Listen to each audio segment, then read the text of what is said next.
सेमा ज्ञान दया कृपा गुणमते सारा जगतमा दिने भक्तैलाई दया गरेर युगमा रुखा प्रकाशले गरी अवतारले रचना गरी जगतको घुम्छौ सदा दिनभरि अभ्यन्तर रूपले र बाह्य रूपले साकार निराकार जगत गायत्री भनिनम प्रसिद्ध सबमा 24 अक्षर भगत प्रातः कालमा कुमार रूपकी हंसासना ब्राह्मणी मध्याह्नै बिचमा युवान रूपकी वीरशासना शैबिनी सायंकालमा त वृद्ध भयो कि गरुडासना वैष्णवा त्रिकालका रूपतिन विचार गरद भक्ति लय माधवा 24 वर्ण भयो स्वरूप हजुरको व्यष्टित प्रकारले गरी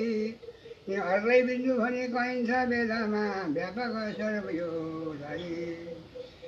आदिशक्ति निधान धार गर्ने ओमकार रूपके धनी सूर्य चन्द्र र वायु अग्नि जल कि आकाश सबकी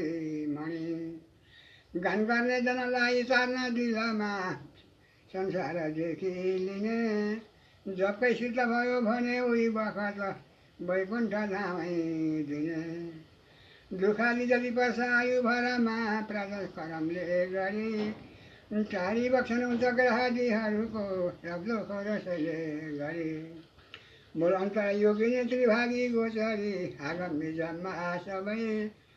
सम्झी पाउ कमल शरण परिलिँदा पर्दैन आपत कवै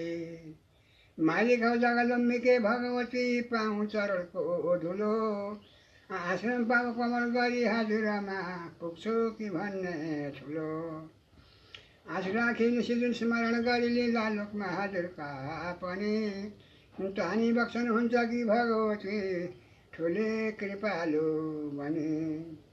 ब्रह्मा विष्णु महेश्वरादि तिनको मञ्चमणि द्वीपमा बस्नुहुन्छ सदा हिलाई चमरै शक्तिहरूले रमा कालाश्रम गरी बस्नुहुन्छ भगवती कारण बने कालकी जब गर्दा कसै हुने हजुर के मृत्यु हरे पालकी कर्ता होइन भगवती जगतको रत्ने गुण ज्ञान दया अष्टै सिद्धिहरू झलक्क गरदा सुन्ने भगवत क्रिया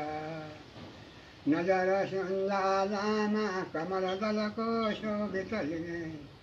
बलनले चन्द्रै झै सकल जनको तेज हरिदिने